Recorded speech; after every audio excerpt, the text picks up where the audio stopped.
گرامی کرام کریمہ جس کے بارے میں گزشتہ رات میں گفتگو کی تھی، سارے نبیوں نے جو سب سے پہلا پیغام دیا ہے ان لوگ کو اپنی جو عبودیت کا دیا ہے کہ خدا کی بندگی کرو، اور اس دنیا میں انسان کو بھیجنے کا مقصد ہی یہی ہے کہ وہ اپنے آپ کو خدا کی بندگی میں ڈھالے، اپنے وجود کو، اپنے کردار کو خدا کی بندگی میں ڈھالے۔ عزیزان محترم، ایک واحد مخلوق ایسی ہے انسان جسے خداوند متعال نے اختیار دیا۔ خدا نے واجبات جو ہمیں دیے، جو چیزیں ہم پہ فرض کی، تو ایسا نہیں ہے کہ جبری طور سے ہم سے کروایا وہ چیز، نہیں، بلکہ نبیوں کے ذریعے شریعت پہنچائی، اسلام ہم تک آیا ائمہ کے ذریعے، اور خدا نے ہمیں ہماری ہدایت کا مکمل انتظام کرنے کے بعد ہمیں ارادہ و اختیار دے کے چھوڑ دیا کہ اب تمہارے اوپر ہے کہ تم کس کی بندگی کرتے ہو۔ عزیزان محترم، اور اس انسان کی بندگی کے راہ میں جو سب سے بڑی رکاوٹ ہے وہ شیطان ہے۔ اول روز سے ہی شیطان نے اپنی دشمنی کا اعلان کیا۔ یہاں پہ ایک نقطے کی وضاحت کرنا چاہوں گا، آپ حضرات صلوات کا سہارا دیں۔ اللہم صلی علی محمد و آل محمد۔ عزیزان محترم، خداوند متعال نے قرآن مجید میں شیطان کو دشمن کہا، اور ایسا دشمن جس سے کہا گیا ہے کہ دشمنی کرو، نہ یہ کہ اس کی اصلاح کے لیے تم کوشش کرو، نہیں، شیطان تمہارا کھلا ہوا دشمن ہے اور تم اس سے دشمنی کرو۔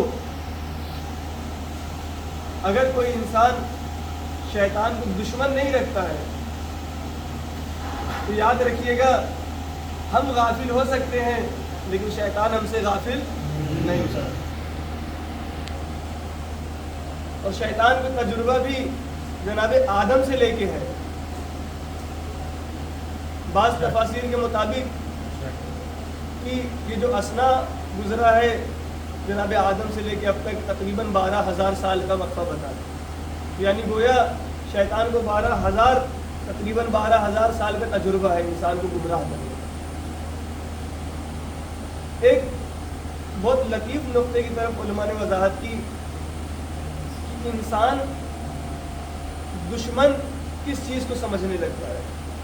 دیکھیے، غور کریے گا کہ دو چیز ہوتی ہے، ایک ہوتا ہے مخالف، ایک ہوتا ہے دشمن۔ بعض اوقات ہم یہ غلطی کرتے ہیں کہ ہم دشمن کے بہکاوے میں آ جاتے ہیں اور اپنے مخالف سے دشمنی کر بیٹھتے ہیں۔ اب دیکھیے عزیزان گرامی، آپ قرآن کے کچھ واقعات کو غور کریں۔ جناب یوسف کا واقعہ، جناب یوسف کے بھائی لوگ جناب یوسف سے شدید نفرت کرتے ہیں، اور اس سے آپ واقف ہی واقعے سے انہیں بہت زیادہ مارتے ہیں اور ان کو کنویں میں ڈال دیتے ہیں۔ لیکن قرآن نے اس چیز میں بھی شیطان کو عامل قرار دیا ہے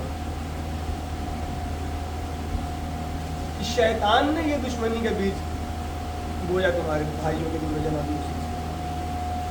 بھائی گرامی، ہماری عام زندگی میں بھی یہی ہوتا ہے، وسوسہ شیطان کرتا ہے اور ایک انسان اپنے دوست سے دشمنی کر بیٹھتا ہے، وسوسہ شیطان کا ہوتا ہے، انسان اپنے پڑوسی سے دشمنی کر بیٹھتا ہے، وسوسہ شیطان کا ہوتا ہے، انسان اپنے بھائی سے دشمنی کر بیٹھتا ہے، وسوسہ شیطان کا ہوتا ہے، انسان اپنے گھر خاندان میں دشمنی کر بیٹھتا ہے۔ اور عزیزان گرامی، ایک چیز یاد رکھیے گا، مخالف لوگوں کو ساتھ میں لے کے دشمن سے مقابلہ کیا جا سکتا ہے، لیکن دشمن کو ساتھ لے کے مخالف سے ہرگز مقابلہ نہیں کیا جا سکتا۔ صلوات پڑھیں۔ اللہم صلی علی محمد و آل محمد۔ عزیزان گرامی، کیوں خدا غور و فکر پہ اتنی تاکید کرتا ہے؟ آپ قرآن میں غور کریں، متعدد جگہ خداوند متعال نے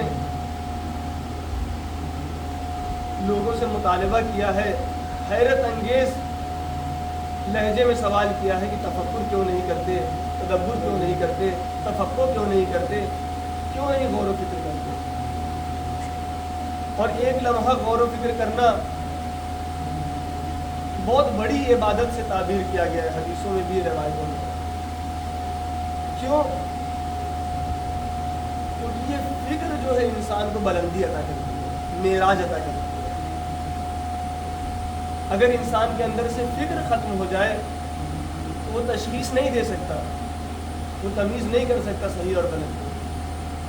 فیضان گرامی، تو اگر عبودیت کی معراج کسی کو حاصل کرنی ہے تو اسے اپنے دشمن سے نبرد آزما ہونا پڑے گا، اسے شیطان سے مقابلہ کرنا ہی پڑے گا، اس کے علاوہ دوسرا کوئی راستہ نہیں ہے۔ آپ دیکھیں کتنے لوگوں کو شیطان نے گمراہ کیا، کتنے لوگوں کا انجام کہاں سے کہاں سے۔ اگر ہم تو اپنے کسی عزیز کے لیے کسی کے ساتھ مقابلہ کرنے کے لیے نہیں تیار ہوتے، لیکن اگر آپ تاریخ میں دیکھیں، صلوات پڑھیں،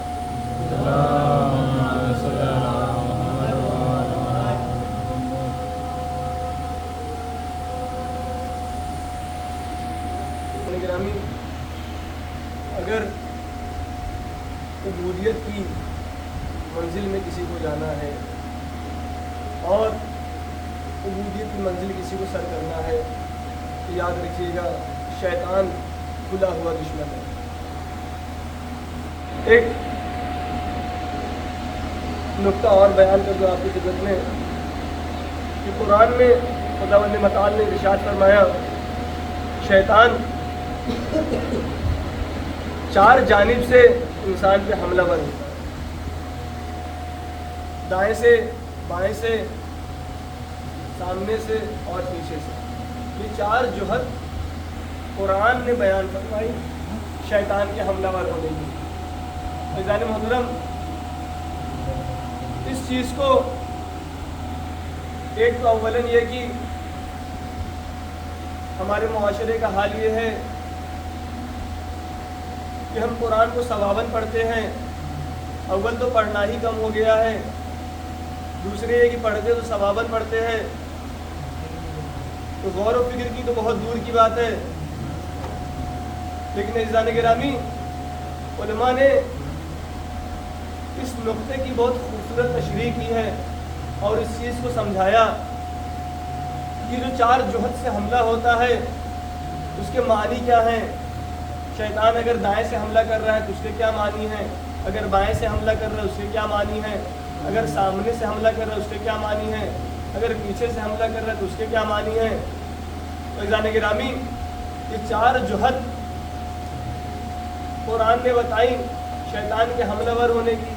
اب انسان کو اگر شیطان سے دشمنی کرنا ہے تو کم از کم اسے یہ سیکھنا ہوگا کہ کون سا حملہ ہمارے اوپر شیطان کی طرف سے ہے۔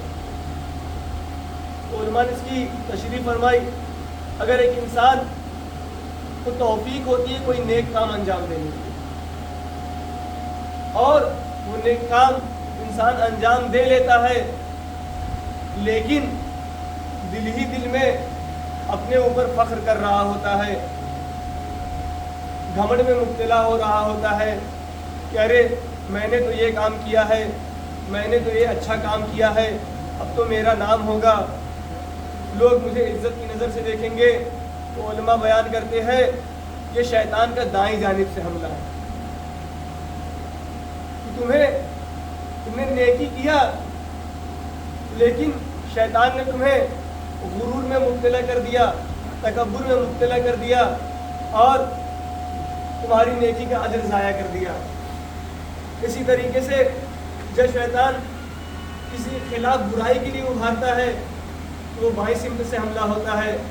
مثلا انسان گالی گلوچ کرتا ہے، کسی کو مارتا پیٹتا ہے، کسی کے ساتھ ظلم کرتا ہے، تو یہ شیطان کا بائیں جانب سے حملہ ہوتا ہے کہ شیطان برائی کے لیے ابھارتا ہے کسی شخص کو۔ اسی طریقے سے شیطان جب سامنے سے حملہ کرتا ہے تو انسان کو جھوٹی آرزوؤں میں مبتلا کر دیتا ہے۔ آیت اللہ جوالی عاملی صاحب کا ایک جملہ تھا کہ انسان کو آرزو کتنی کرنی چاہیے، انہوں نے بہت خوبصورت مثال دی تھی۔ جیسے ایک کسان ہوتا ہے، وہ زمین کو ہموار کرتا ہے، آمادہ کرتا ہے، اس میں بیج لا کے بوتا ہے، پھر اس کی سینچائی کرتا ہے، اب وہ خدا سے دعا کرتا ہے